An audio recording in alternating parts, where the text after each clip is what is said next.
નમસ્કાર, અમારી news channel news for Kathiawad ને લાઈક કરો, શેર કરો અને સબસ્ક્રાઇબ કરો. News for Kathiawad. નમસ્કાર. સુરેન્દ્રનગર જિલ્લા ભારતીય જનતા પાર્ટી દ્વારા આજે વિકસિત ભારત મોદીની ગેરંટી સંકલ્પપત્ર અભિયાન અંતર્ગત સંકલ્પપત્ર માટે મતદારોના સૂચનો એકત્ર કરવાના કાર્યક્રમનો શુભારંભ કરવામાં આવ્યો.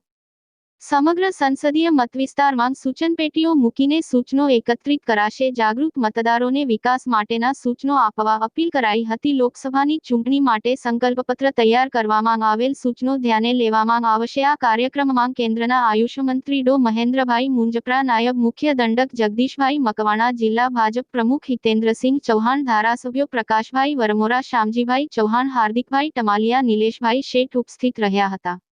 અહેવાલ નરેશ સોલંકી, સુરેન્દ્રનગર.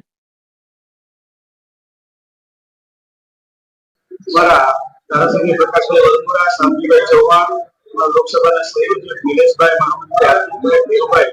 સૌ આગેવાનોની ઉપસ્થિતિમાં પત્રકાર મિત્રોને સાથે સંવાદ કરી અને આગામી લોકસભાની ચૂંટણીમાં લોકો દ્વારા વિવિધ સજેશનો સંકલ્પ પત્ર માટે મળે તે માટે આજે સંકલ્પ પત્રો માટેના પોસ્ટ કાર્ડ હોય, પેટી હોય, આગામી દિવસોમાં એલઈડી વાન, એ કાર્યક્રમનો શુભારંભ આજે સુરેન્દ્રનગર ખાતેથી લોકસભામાં